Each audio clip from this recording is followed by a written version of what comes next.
Y nuestro primer texto, entonces, y aquí les pido entonces que abran sus Biblias, generalmente seguimos la lectura allí, puedan abrir sus Biblias, como en el celular, puedan ir a Isaías, capítulo 9, versículos del 1 al 7. Entonces vamos a ir al libro del profeta Isaías, capítulo 9, versículos del 1 al 7. Amén, ¿estamos ahí? Y leamos con fe. Esta es la palabra de Dios, es inspirada por Él y es alimento para nuestros corazones.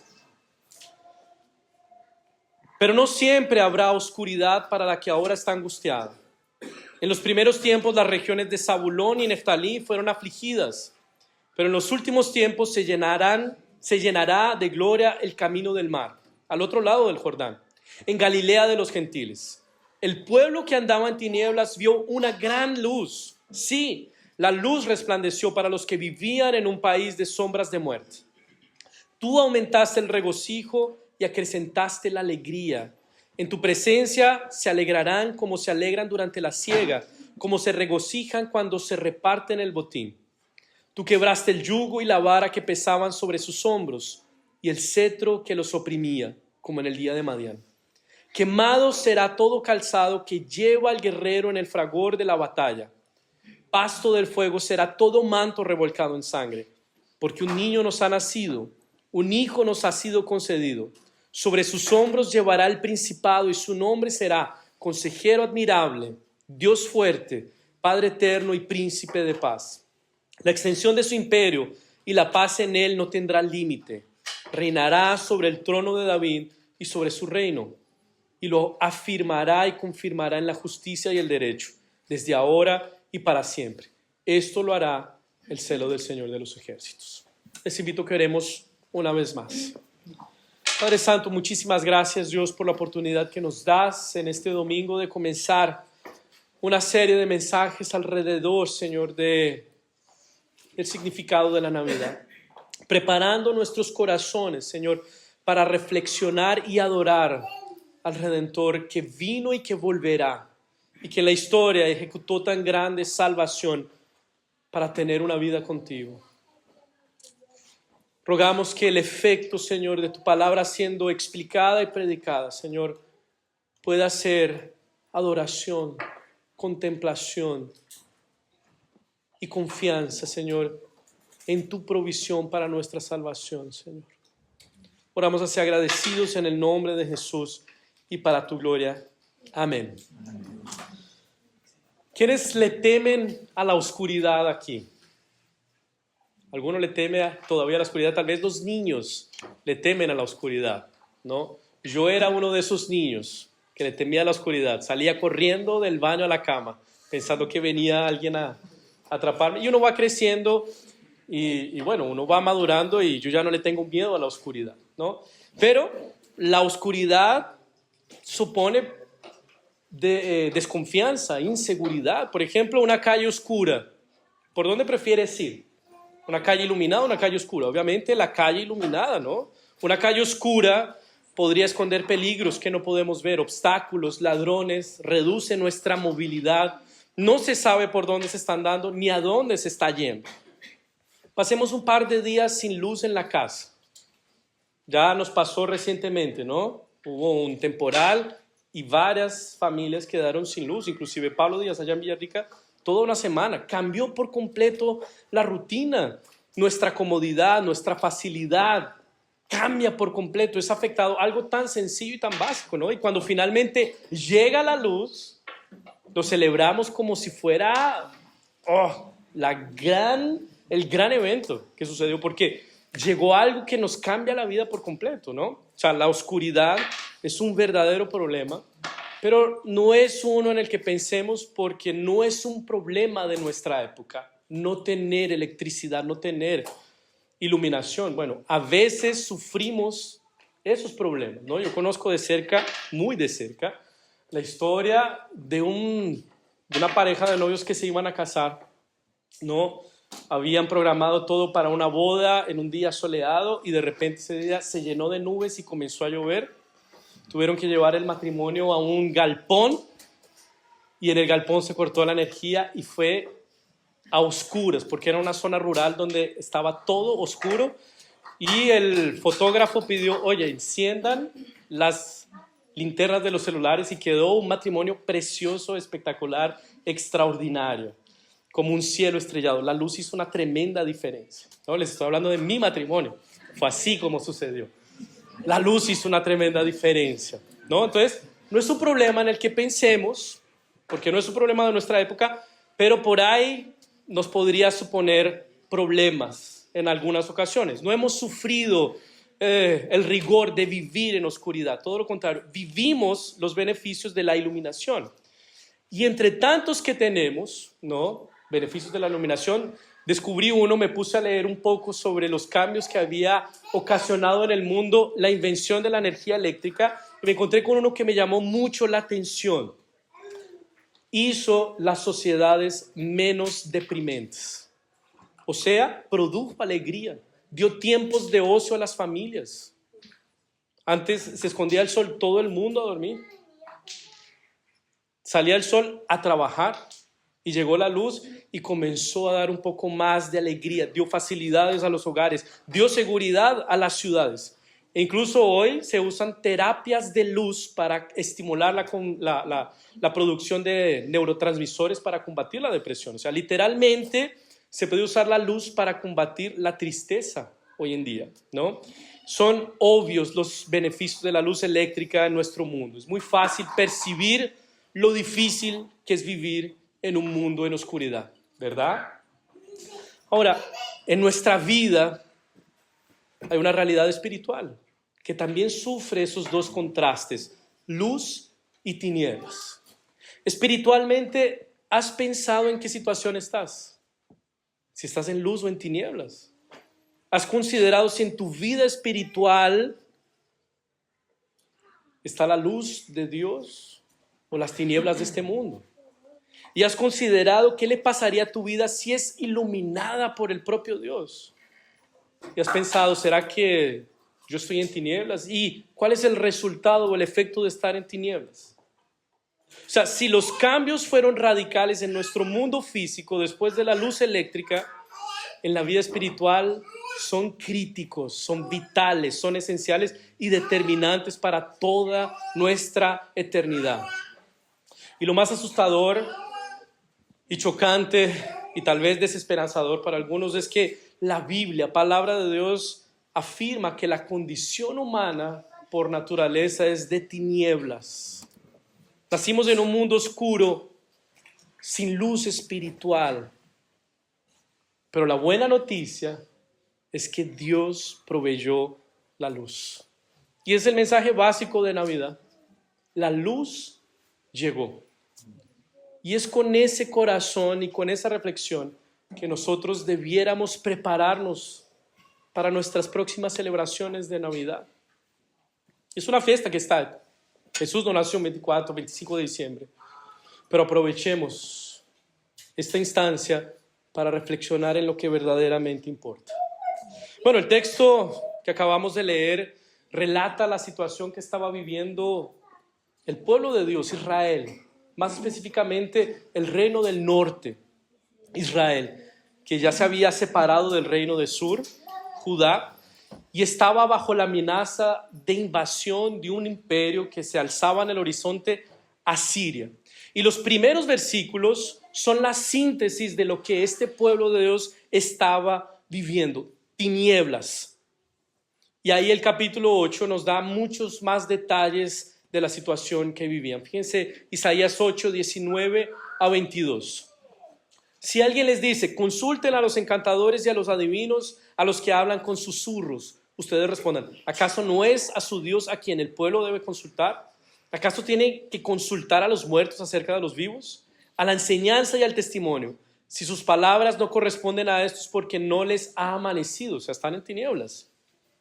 Y pasarán por la tierra fatigados y hambrientos, y cuando tengan hambre se enojarán y de cara al cielo maldecirán a su rey y a su Dios. Y cuando miren a la tierra solo verán tribulación y tinieblas, oscuridad y angustia, y en las tinieblas se hundirán. Esa es la situación, ese es el panorama que está viviendo el pueblo de Dios.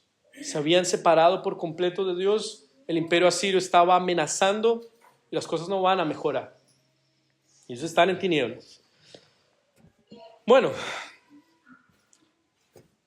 en la situación particular del reino del norte del que estamos hablando aquí es que finalmente cae a manos de Asiria. Y ese panorama, esa situación es de profundas tinieblas. Y la situación del reino del norte es que se mezcló con sus vecinos, adoptó sus ídolos y perdió su identidad como pueblo de Dios. Pero aún así Dios seguía enviando a sus profetas para llamarlos al arrepentimiento y para volverse a Él. Entonces tenemos el reino del norte en profundas tinieblas, fatiga, hambre, tribulación, oscuridad, angustia. Pero no por las circunstancias difíciles que estaban viviendo y que estaban a punto de vivir, sino por una condición más básica todavía. Estaban en tinieblas porque estaban sin la luz de Dios. Habían abandonado al Señor, habían hecho su propio camino y ahora estaban en tinieblas, andaban errantes, sin destino, sin saber dónde estaban ni a dónde iban. Esa era la situación del reino del norte bajo la amenaza de Asiria, en tinieblas. No por las dificultades, sino porque habían abandonado al Señor. Y es esto lo que debe ilustrarnos sobre lo que significa vivir en tinieblas, para entender lo que significa vivir en la luz.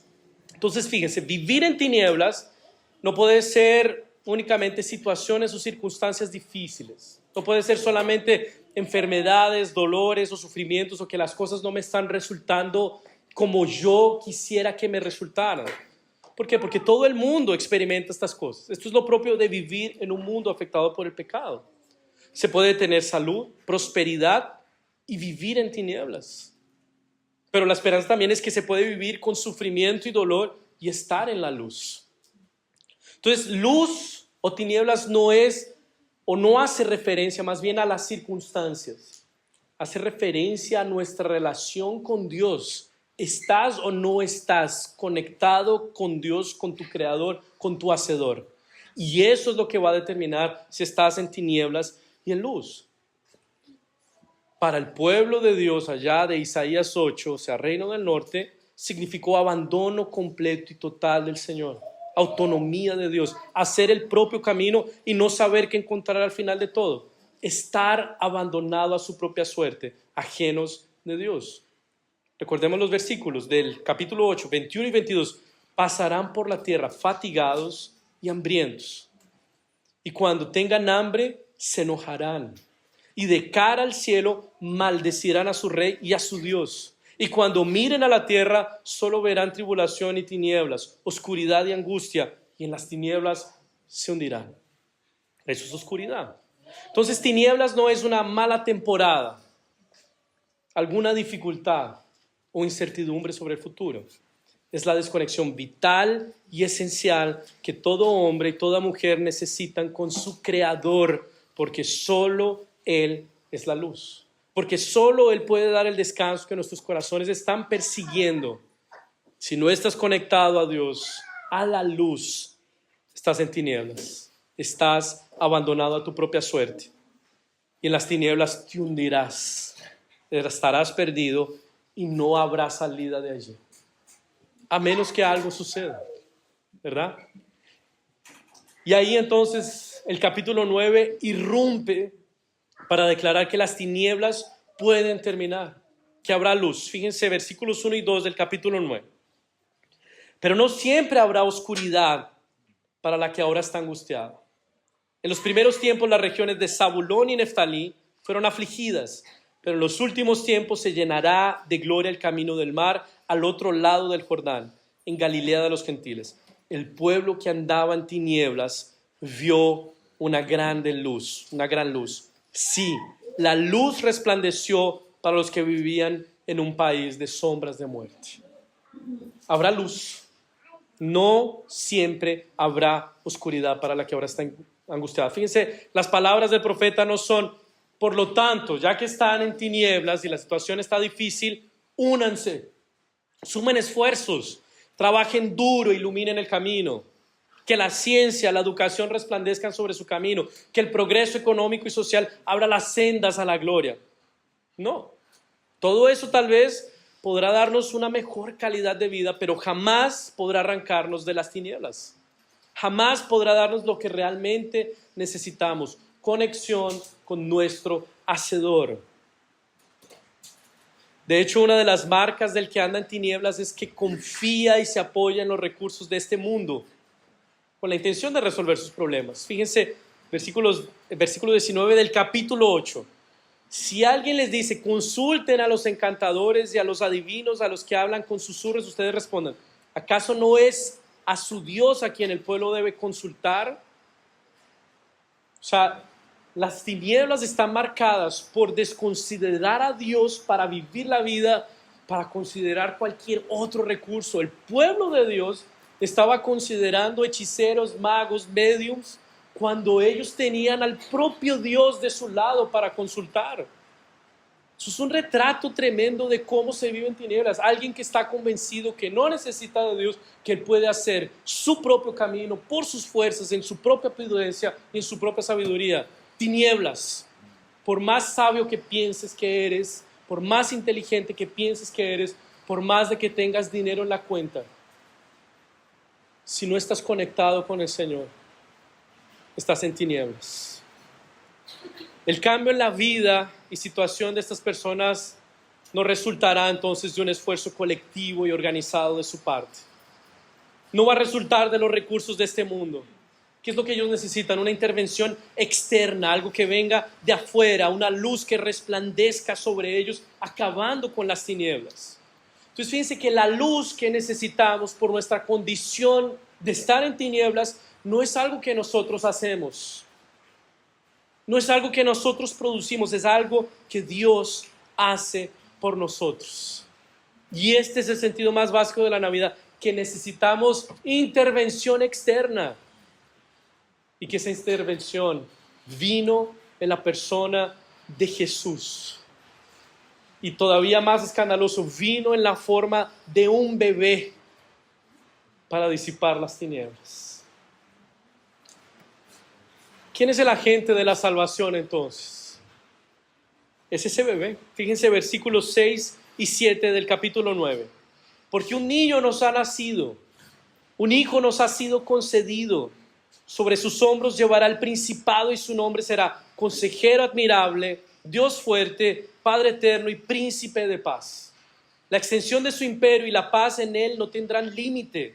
Reinará sobre el trono de David y sobre su reino, y lo firmará y confirmará en la justicia y el derecho desde ahora y para siempre. Esto lo hará el celo del Señor de los ejércitos. Ahora, prestemos atención al lenguaje que el profeta está usando, porque está todo en el pasado. Un niño nos ha nacido, un hijo nos fue dado, todo en el pasado, pero esto todavía no ha sucedido. Solo que la certeza de esa promesa es tan segura que para el profeta y para la realidad de aquellos que confían en la promesa de Dios es un hecho garantizado. Es como cuando allá Pablo, Romanos 8, se refiere a nuestra salvación, lo hace en el pasado. A los que antes conoció, a esos también llamó, predestinó, justificó, glorificó, todo en el pasado, pero nosotros no hemos sido glorificados todavía. Pero esto es seguro, vendrá para nosotros. Entonces, el lenguaje es de que da por hecho, de que vendrá salvación. Un niño nos ha nacido, un hijo nos ha sido concedido. Entonces, fíjense, el camino que Dios provee comienza de la forma más ordinaria y común con la que comienza una nueva vida, una nueva realidad. Un bebé, el nacimiento de un humano. Un proyecto de esa envergadura, disipar las tinieblas con la luz de todo mundo, necesita mucho más que un bebé, ¿verdad? Uno pensaría en una gran revolución, un movimiento político, en poderío militar, riqueza económica, pero lo que Dios nos da para revertir ese cuadro es un bebé, un hijo nos fue dado. Ahora, pensemos en esto, Dios nos dio algo. ¿Cuál es el movimiento que mejor retrata y explica a Dios? Nos revela cómo es Dios. Que Él dio algo, que Él ofreció, que Él entregó algo por nosotros. El movimiento que Dios hace no es quitarnos, dominarnos, exigirnos. Él dio, no de los versículos, sino el más querido y aprendido por todos nosotros. ¿Cuál es? Juan 3:16. Porque de tal manera amó Dios al mundo que dio. Él dio. Eso es lo que necesitamos, pecadores miserables, personas en tinieblas que no pueden hacer nada por sí mismos. Que Dios, el propio Creador, nos dé algo. Y nos dio un bebé, pero no uno cualquiera. Ese niño cargaría sobre sus hombros el principado, es decir, el gobierno, la soberanía y el dominio del propio Dios, porque es el Hijo de Dios. Y Él establecerá un imperio de paz que confirmará la justicia y el derecho. O sea, Él va a lograr, y Él logró lo que Él se propuso, porque Él tiene la autoridad. Él no va a frustrarse, y Él no se frustró en su combate a las tinieblas. El gobierno de ese niño nada tiene que ver con los gobiernos de nuestro mundo, corruptos, tiranos, violentos, limitados, impotentes, ineficaces y finitos.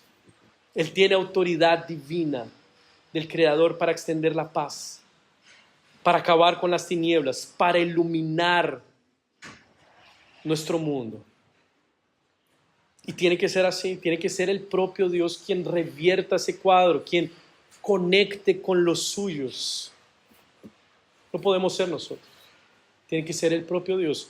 Y ahí el profeta describe a ese niño con los siguientes títulos: Consejero admirable, Dios fuerte, Padre eterno y Príncipe de paz. Y estos son títulos y atributos exclusivos de Dios. O sea, ese niño no es solamente un niño, un humano. Él es humano, claro que sí, es uno de los nuestros. Nació de una virgen, de una mujer, pero ese niño también es Dios. Es lo que celebramos en Navidad, el nacimiento del Dios hecho carne para perdón de nuestros pecados. Y quiero pasar rápidamente por estos 4 títulos. Él es consejero admirable. El consejo tiene que ver con sabiduría, ¿verdad? Y Él es la propia sabiduría de Dios. Él es la palabra encarnada de Dios. Entonces tendremos vida y sabiduría en sus palabras, pero lo más admirable de este consejero es que puede entendernos perfectamente nuestros dolores y sufrimientos. ¿Por qué? Porque Él padeció como nosotros. ¿Cómo es bueno cuando nosotros compartimos una experiencia dolorosa con alguien que atravesó por lo mismo, ¿verdad? Nos sentimos contenidos, comprendidos y aliviados. Esa persona sabe lo que yo he vivido. Y eso es lo que hace que este consejero sea admirable. Que Él no es alguien que no se pueda compadecer de nosotros. Es alguien que nos entiende perfectamente nuestro dolor, nuestras luchas y nuestras tribulaciones. Él puede compadecerse de nosotros en todo. Porque Él mismo soportó la angustia, la tristeza y el dolor. Él mismo probó las tinieblas que vino a disipar. Murió abandonado, traicionado y desechado. Entonces, cuando te acercas a Él, no te acercas a un consultor, a un instructor, a un coach. Tú te acercas al consejero admirable que entiende tu dolor, tu tribulación y tu sufrimiento y puede dar a tu corazón gracia y fortalecimiento. Él es Dios fuerte. Al mismo tiempo, la muerte no lo puede retener. Él resucitó y sabemos eso. Ellos no sabían de esto todavía.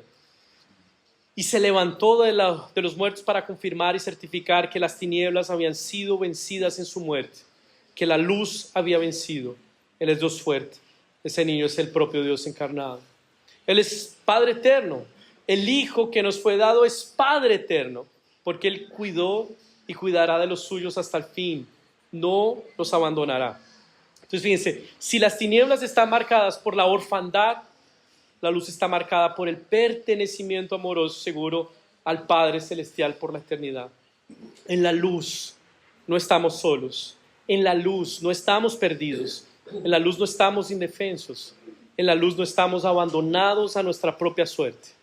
En la luz somos cuidados, amados y disciplinados por el Padre Eterno que proveyó al Hijo perfecto, y ese Hijo comparte con nosotros a su propio Padre. Él también es el príncipe de paz. Él es el que extiende la paz, el que acaba con la guerra. ¿Qué guerra? La guerra que hombres pecadores, mujeres pecadoras tienen con el Dios Santo. No hay posibilidad de conexión entre dos partes que están en conflictos. Y ahí viene el mediador, el príncipe de paz que conecta esas dos partes en conflicto. Y tal vez puedes decir, pero yo no estoy en mala con Dios. De hecho, tenemos buena onda, yo a veces pienso en Él, oro, no estoy en contra de Él. Si no estás en Cristo, el problema no es que tú estés en buena onda con Dios, el problema es que Dios está en guerra contra ti por tu pecado y necesitas mediador. Él es el príncipe de paz. Bueno, antes de ir al final hay algo más que necesitamos explorar. ¿Qué es lo que el texto, la profecía, asocia a la luz? A esa erupción de la luz sobre las tinieblas. Y quiero que leamos nuevamente, me parece que es el versículo 3. Sí, fíjense el efecto de la luz. Y es lo que el profeta asocia a la luz. Tú aumentaste el regocijo y acrecentaste la alegría. En tu presencia se alegrarán como se alegran durante la siega, como se regocijan cuando se reparte el botín. Fíjense, en un solo versículo, 4 veces una palabra que tiene que ver con alegría y regocijo. 4 veces en un solo versículo. Y eso es lo que asocia el profeta a la irrupción de la luz. Alegría. Y eso es muy importante reconocerlo. Porque podríamos asociar a esa irrupción de la luz en nuestras vidas a esclarecimiento. Eso es lo que asociamos a la luz, esclarecimiento. Ahora vemos con claridad. Podríamos asociar sabiduría. Ahora entendemos y sabemos quién es Dios, quién es el Hijo que envió. Fuimos eliminados. Podríamos asociar a la luz nuevo nacimiento, una nueva vida se nos dio. Y claro, todas esas experiencias son parte de los efectos de la luz que Dios envió sobre su pueblo en tinieblas. Pero en este texto tenemos una relación que necesitamos considerar cuando pensamos en la luz, en la redención, y es la alegría. Tú aumentaste el regocijo y acrecentaste la alegría. ¿Has pensado en eso? Que la vida con Dios es alegría, no es solo esclarecimiento, sabiduría, regeneración, justificación, santificación. Hay alegría, de hecho. Entonces la irrupción de la luz de Dios en nuestras vidas significa alegría. Una de las cosas que está en juego en este combate entre la luz y las tinieblas es la alegría. Fíjense, la luz no solo ilumina, la luz también calienta, abraza, acoge, alegra. Por ejemplo, mi familia y yo, los que no saben, yo soy colombiano, mi esposa es brasileña. Vivimos en un lugar lluvioso y frío como Valdivia. Lo pasamos muy mal en el invierno. Sufrimos, de hecho. Y cuando llega el verano, cuando llega la luz, cuando llega el calor, no solo cambiamos de ropa y nos ponemos más fresquitos, no solo estamos un poco más distendidos, llegó la alegría para nosotros. Eso es lo que nos sucede cuando llegó el verano. Y yo sé que hay personas aquí que sufren con el invierno y el verano llega y es una alegría. Y eso es lo que sucede con nosotros cuando la luz del Evangelio irrumpe en nuestras tinieblas. Llegó la luz, llegó la alegría, llegó el abrazo, llegó el acogimiento. Y eso es lo que nosotros tenemos que considerar. Esto tiene que superar la experiencia racional para hacer calor en nuestros corazones también. Y eso es lo que hace la luz de Dios. O sea, la luz de Dios es bienestar para nuestras emociones, para nuestra mente, es calor para nuestro corazón. Y es esto lo que tienes a disposición en la luz. Y como cristianos necesitamos explotar toda la alegría, el gozo y el regocijo que están en la luz. Hay alegría. No estamos más perdidos, no estamos más abandonados, no estamos más desorientados. Estamos en la luz. Ese fruto precioso fue conquistado por alguien más, pero no sin combate, no sin pagar un costo. Ese niño no venía a pasear por el mundo. hacer una vida tranquila y ordinaria como todos nosotros la tenemos. Ese niño vendría a luchar, a trabar una batalla cósmica hasta la muerte para darnos la luz y de la cual él saldría victorioso. Fíjense el lenguaje que el profeta va a usar de lo que este niño va a hacer en los versículos 4 y 5. Tú quebraste el yugo y la vara que pesaban sobre sus hombros, y el cetro que los oprimía como en el día de Madián. Quemado será todo calzado que lleva el guerrero en el fragor de la batalla. Pasto del fuego será todo manto revolcado en sangre. Pero lo primero que el texto hace es remitirnos a la batalla que Gedeón, un juez allá en el libro de Jueces, a pesar de ser miedoso y limitado, trabó en contra de Madián y salió vencedor. O sea, ese niño podrá parecer insignificante, pero vencerá. Habrá batalla para él, habrá guerra. La alegría, la paz y el regocijo que vienen por la luz costará la vida de ese bebé. O sea, ese niño va a crecer y cada paso de su infancia, adolescencia y adultez lo estaba conduciendo a un lugar predestinado por el propio Dios para solucionar nuestro problema y disipar las tinieblas. La cruz. Ese niño se dirigía a la cruz. La cruz no es un accidente en la vida de Jesús. La cruz no es un crimen del Estado palestino, del Estado romano, como quieran llamarle algunas personas. La cruz fue providencia de Dios para castigar en ese bebé, en ese niño, nuestras tinieblas y nuestro pecado. Ese niño trabaría una lucha a muerte para darnos su luz. Allí el Hijo de Dios soportaría por nosotros y en nuestro lugar el castigo que merecíamos por nuestros pecados, el castigo de nuestra paz. Fíjense, el lenguaje que el profeta usa es como de un guerrero en el fragor de la batalla. Él se presentó como un guerrero, tuvo su manto revolcado en sangre para darnos el fruto de su vida perfecta y de su muerte sustitutiva. Entonces todo calzado será quemado. Fíjense, versículo 5. Quemado será todo calzado que lleva el guerrero en el fragor de la batalla. Pasto del fuego, o sea, combustible para el fuego será todo manto revolcado en sangre. No necesitamos más calzados o mantos de guerra para presentar batalla. ¿Por qué? Porque ya todos fueron quemados, porque no le hará falta nada más a la obra de ese niño. No somos llamados a una lucha por nuestra salvación. Alguien ya luchó a nuestro favor por ella y le costó su propia vida.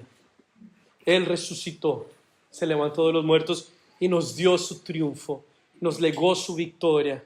Y ahora por su obra perfecta somos considerados hijos de Dios. El Hijo de Dios ocupó nuestro lugar en esa cruz. Y no solo en esa cruz, sino en su vida, para que nosotros, ajenos de Dios y en tinieblas, seamos adoptados como hijos en la familia de Dios. Eso es lo que celebramos en Navidad, hermanos y amigos. Que la luz irrumpió y que esa luz es Jesús. Provisión de Dios para nuestra salvación. Él es el sol que ilumina, calienta, disipa las tinieblas y nos dará la alegría y la paz que tanto anhelamos. No hay otro camino, no hay otra luz, no hay otro guerrero, solo Cristo. Y eso es lo que deberíamos considerar y reflexionar cuando estemos celebrando Navidad. Dios proveyó a un niño. Ese niño se dirigió a la cruz y en esa cruz batalló por nosotros y en nuestro lugar de manera perfecta y eficaz. No hace falta algo de nuestra parte para completar esa obra. Fue consumada en Él. Y ahora lo que resta a nosotros es recibir ese Salvador. ¿Qué vas a hacer con Él si es que no lo has abrazado? Él es la única luz. Sin Él te hundirás en tinieblas.